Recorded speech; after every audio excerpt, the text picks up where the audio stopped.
Hey, do you like lakes? Well, sure I do.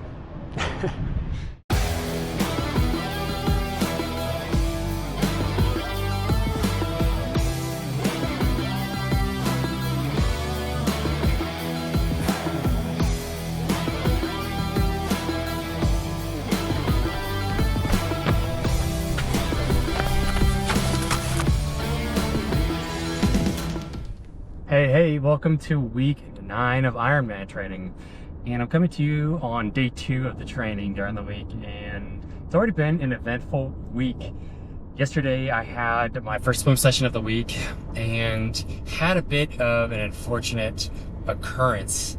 The past couple of weeks, for background, I've had a little bit of an issue with my shoulder. I've been watching a lot of videos trying to correct my form and trying to get faster and trying to be as efficient as possible. And I think unfortunately, a couple weeks ago, I definitely overcorrected and was using too much of my shoulder. And that's kind of plagued me a little bit here and there over the past couple weeks. And I've had to cut a couple of sessions in the pool short because of it.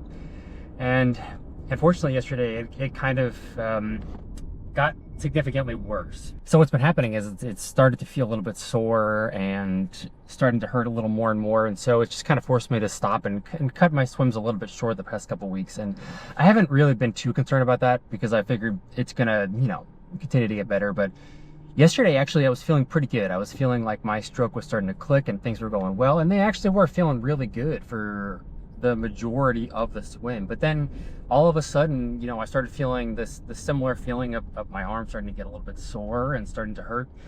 And within the same lap, it started to become a pretty sharp pain, and I just couldn't continue to swim anymore. And the pain continued to get worse after I got out of the pool too. And so that was pretty unfortunate. I'm not able to really lift my arm up to the side or up above, and that's pretty concerning because I just, I'm worried, how much I'm going to be able to swim the rest of the week and moving forward. But I know the best thing to really do is to rest it. And luckily it's just my shoulder. So I'm still able to run. I'm still able to ride my bike. And that leads me to today's bike ride, which was the Ironman Pyramid workout, which was actually really fun. So it's definitely a speed workout and a really good leg workout. There was a little bit of a warm up, but then what you end up doing is you progress in your amount of time in doing this. For example, you'll do like 3 minutes of zone 3 and then 3 minutes of zone 4 and then 5 minutes of zone 3 and then 4 minutes of zone 4, etc., etc. And you keep going up and up until you get up to 8 minutes of zone 3 and 5 minutes of zone 4, and then you start back down the pyramid. But it was pretty challenging, I'll say, but I ended up, feeling pretty good after the fact. And it was also dynamic in the sense that a lot happened on the bike ride too. There was a lot of people out, surprisingly, in the middle of the day. I was able to sneak away on my lunch and get the bike ride in, but I also ran into, there was a rattlesnake on the road too. I'll put up a picture of it. I snapped a quick picture just from the sunglasses. It's not the best photo, but I'll show you. It looks a little small, but it was a little bit scary because I was coming up behind someone and I saw them get off their bike and I thought maybe, they were just gonna take a break or maybe something was wrong. And so when I got up next to him, I was like, hey, are you doing okay? And he's like, hey, watch out, there's a rattlesnake. And sure enough, about 10 feet in front of me, there was a rattlesnake. And so I skidded and pushed I pulled my brakes as hard as I could and went over behind it. And luckily was able to unclip and not crash. And I was just worried as I was trying to not crash that this rattlesnake was going to turn around and be upset that I was nearby it. But luckily it continued to slither away from me. But, you definitely see rattlesnakes out there on the trail from time to time, but it's a little unnerving whenever you do come across them. But it was very interesting to say the least, but luckily it was a great ride overall. And actually I felt really good, which is encouraging because yesterday after the swim, I was feeling pretty down. This morning I was feeling pretty down as well, just because it's difficult to be in pain and it's difficult to feel that pain just kind of sitting there and not going away. It's very mentally fatiguing to sit with an injury where it just continues to plague you. So it was a good remedy of sorts to be able to go out and get in a good bike ride today. For the rest of the week, we've got a lot going on. We have a speed run tomorrow, and then we've also got our long bike ride and our long run. And so for the bike ride itself, it's going to be 4 hours. And so looking forward to that. And for the run, yeah, I bet you can guess what I'm going to be doing. That's right. I'm in Tahoe for another trail run. And some of you may recognize this as exactly 8 weeks ago, I was on this same trail, and here we are nearing the end of week 9, and it's crazy how much has happened since then. So on the docket for today's run is about 2 hours, and we're doing it next to beautiful Emerald Bay and Lake Tahoe beyond. And it's quite a beautiful morning, believe it or not. Ooh, check out those rocks. Believe it or not, later this month I'm actually gonna hit the halfway point of this training, which I know is crazy. And I think something I've realized is that every week is a different little challenge.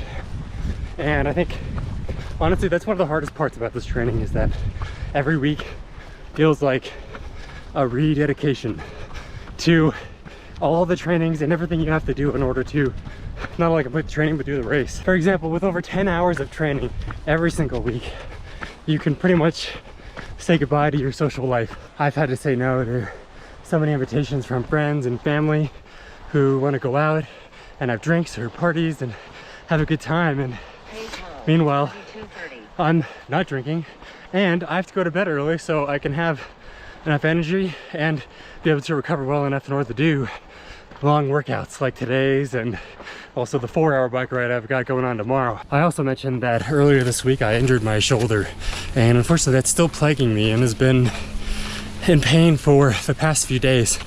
And that, on top of just the overall fatigue and not being able to see people, it's definitely a challenge mentally to be able to get through this.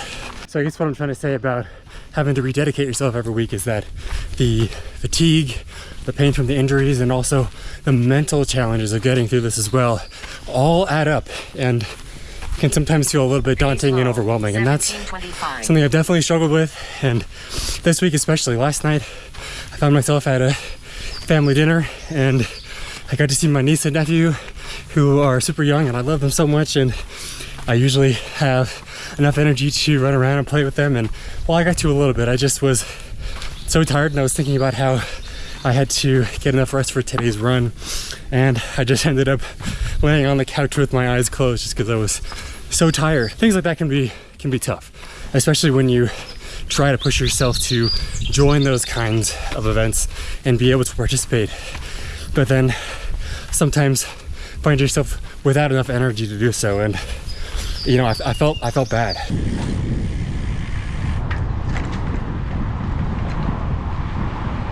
So that was the Tower Bridge, which goes between downtown Sacramento and West Sacramento, and is also part of the Ironman California race course. So wanted to check it out beforehand and show you what it looks like as well. Now, if I understand the map correctly, I believe that the race course actually goes to the end of this bridge here too, which I don't remember the name of, but definitely has some kind of distinct name. Anyway, I'm about 2 hours and 26 minutes into my 4-hour bike ride today, and about 44.2 miles into what'll probably end up being about 74, 75. I'll put up the stats just so you can see. That's not good. Wonder what happened there. Good reminder to follow your local fireworks safety laws, because it's hot and windy, and that's not good. That's not a good combo for fireworks. Anyway, something that's been on my mind is something that I saw on the Triathlon subreddit a while ago, which is that on race day, you're just collecting the medal. The real race actually happens during training. And so when I have these moments where I'm pretty tired and my training readiness might be, well, let's say less than optimal, I can feel confident knowing that the hard work that I put in now is the real work that's gonna put me across the finish line on race day. As you may or may not be able to see, I'm actually wearing my hydration vest that I typically wear during my long runs. And the reason I'm doing that is because I'm really trying to figure out a way to make sure that I pack enough water with me, because it's pretty hot and it's not great to get dehydrated, and I'm trying different methods. So last weekend I tried using a Camelback, and while it was a great idea in theory, the problem was that there's a lot of water in it and it was sitting on my back. And so while I was in aero position like this, unfortunately it was pushing up against my neck. And as I've talked about, it's already hard enough just to hold your neck up with the weight of your head. And so when you add the weight of the camelback as well, that makes it a lot harder. And it kept kind of sloshing around back there. Even though I tried making it tighter and looser, it was a bit of a challenge. But it's been a little better today actually using this hydration vest. But the only real problem that I've run into is my legs, you can see, are kind of running into the bottom of it. Well, not right now, but when I'm in aero position like this, my legs kind of hit the bottom of the water. It's really not the end of the world, but it's not ideal. And it's gotten better as I've had some water from it too. So more incentive to drink water, right? And the reason why I want to bring all this water with me is because unlike on race day, there are no aid stations for yourself when you're out here doing these long bike rides. And I'd rather not have to stop if I don't have to, right? So I want to try and bring as much water as I can with me. So I've got these two bottles, which are each a liter. And I've also got 4 on the bike. I've got one right here, which I can sip from while I'm in aero, which is nice. And I've also got 2 behind me. Hopefully you can see, it's really hard to film while doing that. And I've also got one down there as well. And while that provides a lot of liquid, it's not quite enough, especially in these hot summer days. And so I put on, in the 2 water bottles in the back, I put the Goo Roctane mix, which I really like, along with some ice cubes because they're insulated, and that is such a game changer on a hot day to be able to have some nice cold hydration mix. And down here below, I put an element packet so we get lots of extra electrolytes, and the one up here is just plain water, along with just plain water in the hydration vest as well. So getting lots of fluid. Anyway, I'll let you get back to chatting with Steven and Tahoe over on the trail, as I know he's got a few more closing thoughts before finishing out week 9 of Ironman training. With needing to rededicate yourself every week, I'm convincing myself that I am dedicated to this. This is something that I'm doing to improve myself and something that I've really been wanting to do. And so it's worth pushing, it's worth that challenge, but it's certainly much more than it was to do the half Ironman last summer. But that's okay. I am enjoying lots of different parts of the training. I enjoy being out here. I enjoy how good it feels after finishing a solid workout. I enjoy feeling the progress that I've made throughout the now 9 weeks of training. It feels really good.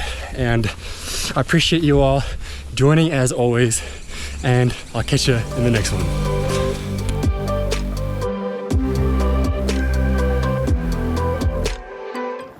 Oh. Wow, they have a job. That's so good. Eating the grass. What a good life for a goat, huh?